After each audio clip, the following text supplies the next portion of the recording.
It's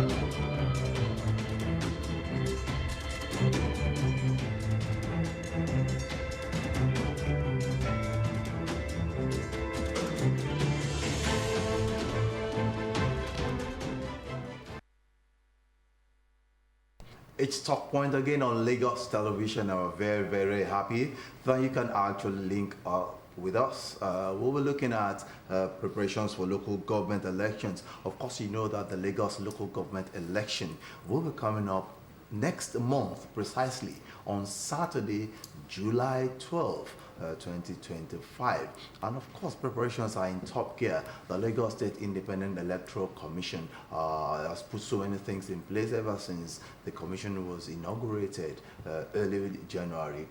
Measures have been put in place to ensure that it gets across to all the nooks and crannies of Lagos State. I must also tell you that there are 57 chairmanship candidates that are jostling for these positions with different political parties. About 19 of them will be taking part in the local government election that will be coming up. And we also have about 13,225 polling units spread across the 5 divisions of Lagos State. I have a guest in the studio here. He is a political analyst. He's also a social affairs commentator and also somebody that also speaks to public affairs on issues bordering on national development. Nelson, nice to have you on Talk Point. Thank you for having me. Good afternoon, viewers. Good afternoon.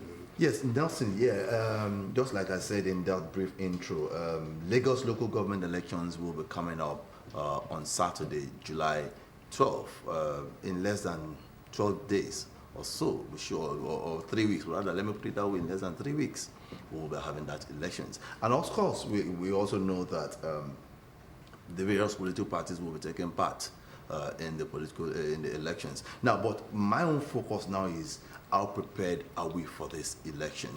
You're a civil society activist and you also relate with people. What's your feel? What's their feel? What are you hearing from them? Let's take it from that. Thank you very much for having me on your program today. First and foremost, I'm aware of the local government election coming up on Saturday, July 12th, just like I suppose every Lagosian should be aware, because the Electoral Commission, that's like I said, has done a lot of publicity. If you go on our roads, you see billboards, you listen to some radio stations, you hear announcements about the election. Even you see commercial vehicles carrying the banner of the date of the election. And most importantly, the political parties have, adorned almost every area with their, posters. So you expect that the information is out there. What we need to do is to heighten that information, tempo, such that the noise will be louder enough. People will not tell you, I've forgotten, I don't know where my PVC is. Now the message should be, go and get your PVC ready for the election. So by and large, I can see preparations majorly from the Electoral Commission, that's like SEC, and maybe some of the parties, because some of the other parties, you just mentioned that 19 parties are taking part. I can tell you for free, from the, from development within the polity of Lagos State, I don't think we have more than 1 or 2 political parties, because you go on many of our routes or many of our local governments, you hardly find a political party posters except maybe the ruling party in the state.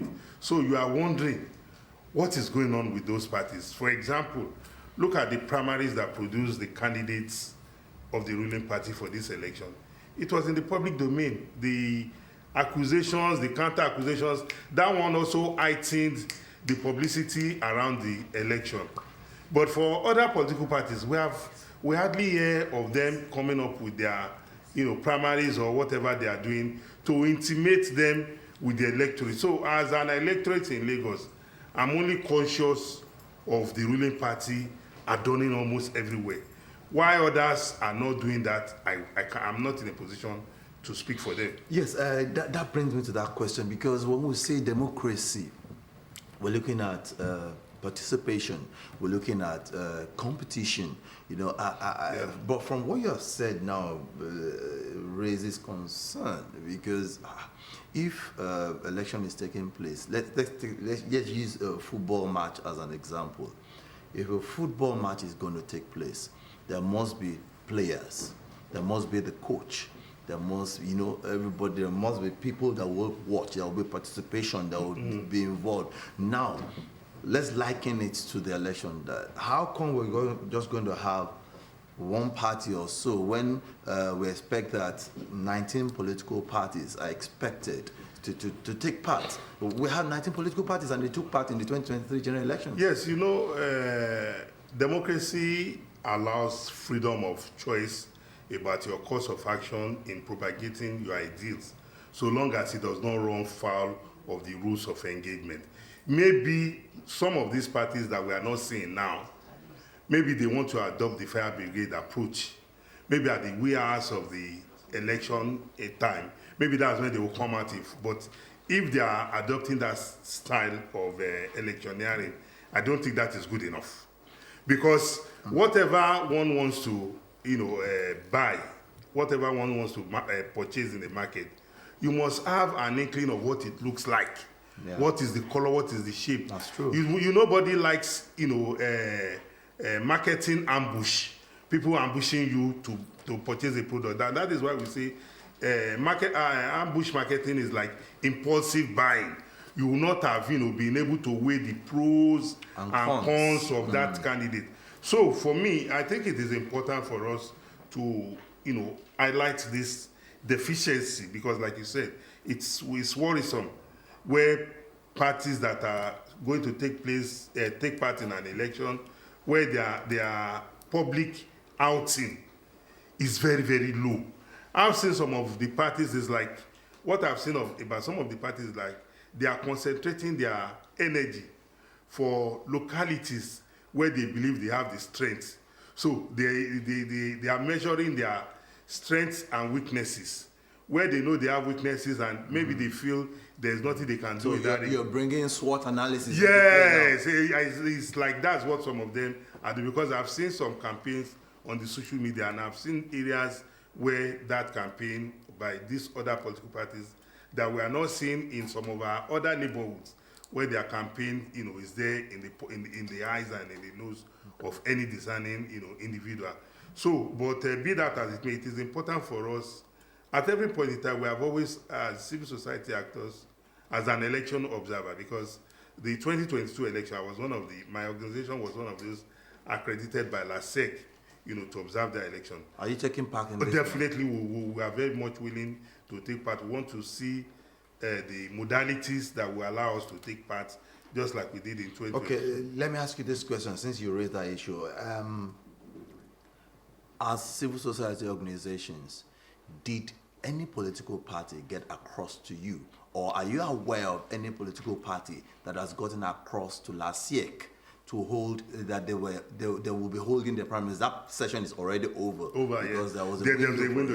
Yes, I know of the opposition, of the ruling party that has done it. Yes. And maybe one or two, but were you aware or were you able to monitor? Or honestly, unlike the ruling party where we monitor the process, some of us were at ACME. We watched how the primaries, unfolded. We sourced for information to see if we could also be observers at other political parties' primaries. But like I said earlier, it's like they made it an in-house thing. And by law, they are not mandated to allow observers come. The only authority that must be present at their primaries is the LASEC, yes, as an institution. You are not a LASEC staff, but yes. I think I should just throw this question to you, if probably you have one or two information on it. Has there been a time that LASEC had a gathering with you and told you that yes, they were present at the primaries of some political parties, or possibly they wrote to them that they will be having their primaries, or probably they just presented a letter to them attaching the names of their candidates? No, LASEC do not owe us that responsibility. LASEC at even before the announcement of electioneering. Even as civil society actors, we've had series of engagements with LASEC, including even the political parties. But in the midst of that general engagement, you will not expect that it is not unlikely that LASEC could be having series of engagements specifically with parties, because they are the major stakeholders, they are the major participants. They could also be holding meetings with, quality agencies as well.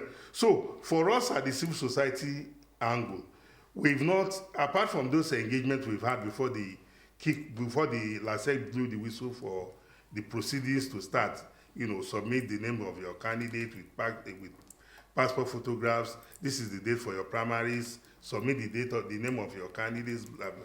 So we have not been part of that process because ours is to observe the elections if it complies with the provisions of the law. And as we speak, we are aware that the submission of candidates by political parties, I'm sure it will have closed by now. It's already closed. What we are waiting for is for LASEC to come out with the publication of parties with their candidates. Then the voting points, that's the polling units for us, for the voters to be aware that, look, polling units that you voted in the 2023 election is what we are going to use or not. But be that as it may, for now, I'm not in the know because I don't work in LASEC. Yes, to know where they... I actually wanted to ask you for some clarification on it so that I would also know further roles that civil society organizations play, either in the to the umpire or possibly to also the political party. That was why I actually asked you that question. No, the civil society role is to observe that the conduct, because when we are accredited, there's usually a briefing. There are rules of engagement that is stipulated in your letters of engagement, and you are expected to read it, sign that you abide with it. Then you hand over a copy to LASEC as their own evidence. So if you go contrary to those rules, there are penalties from LASEC. Maybe next election, your organization will be blacklisted because you have, negated from the rules that you signed into. But be that as it may, our responsibility is to ensure that political parties, the game is played according to the rules, such that at the end of the exercise, we'll now write our report to LASEC about what we witnessed. And a lot of times we have media engagement like this, where we come back to, to let people have a feel of what transpired on election day. So that some persons, maybe they are somewhere, and where we conduct this election, even though they didn't participate, they didn't witness it, they said they were less concerned, they will now run to the public lane and say, oh no, this and that happened. So those of us who are privileged to have been there, who are authorized to have been there, will now be able to come out and say, no, I was there, this is what I saw. If you saw something else, that is your own narration. But for me, this is my own, because you were on the field. I was on the field. I cannot speak for you. I can only speak for myself. I can speak for my organization, what I saw.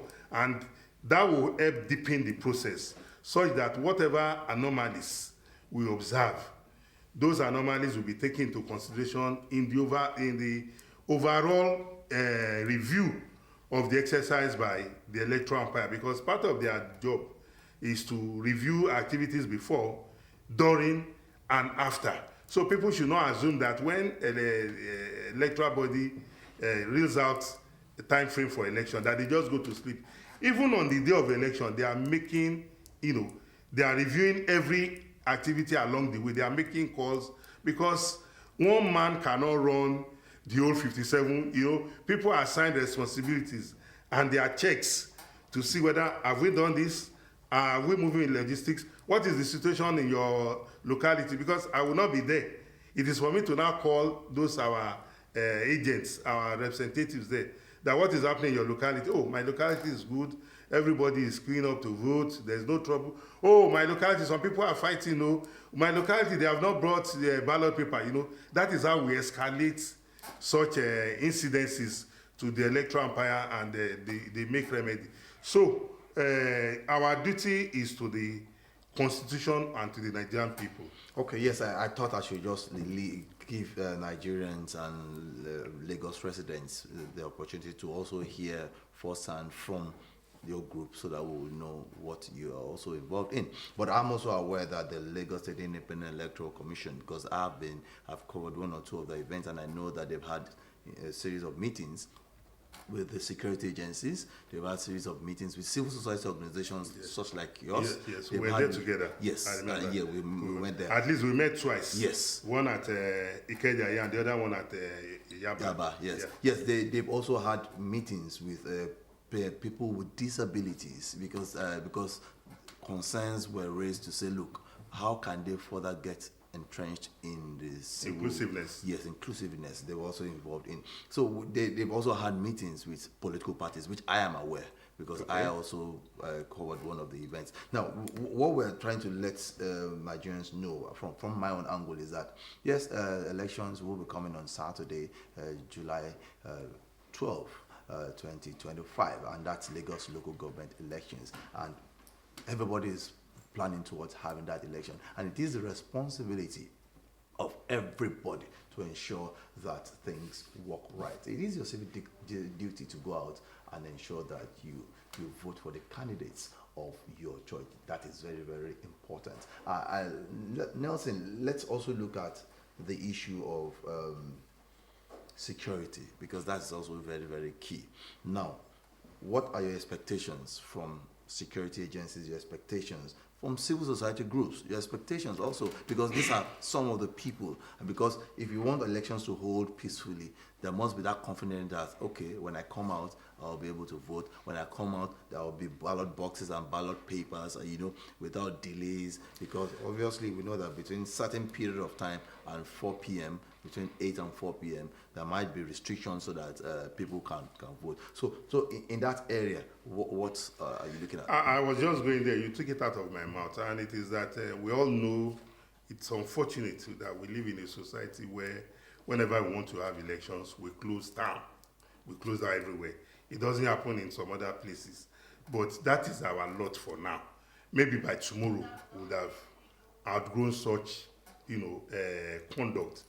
But as we are here today, we know that between the hours of that election, there will be vehicular restrictions, except those on election matters or emergencies.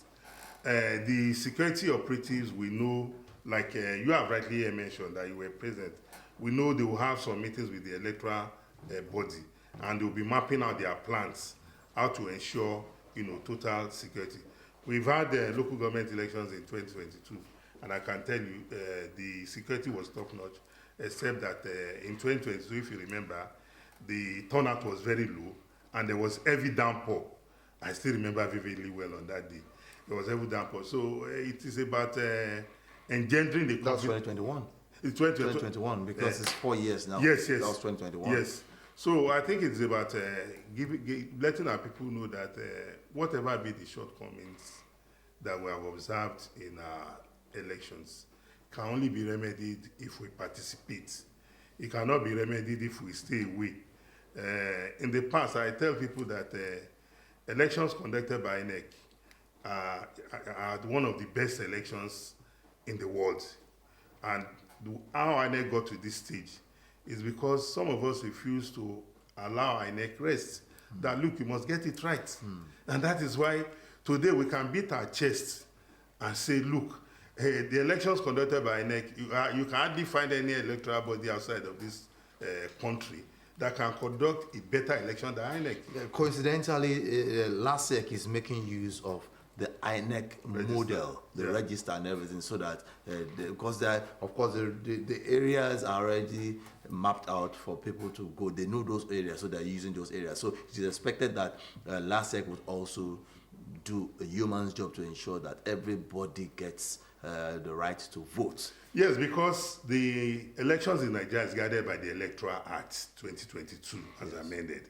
And if you want to conduct any election, even at the local government level, the Electoral Act also gives you a template to follow. And LASEC has keyed into that because that is our Bible, that is our manual. And so we expect that in the days as we draw near to the election, which is just about maybe 13 days or so from now, that the sensitization will increase it. And majorly, we also need to talk to our political parties, and that is my area of concern.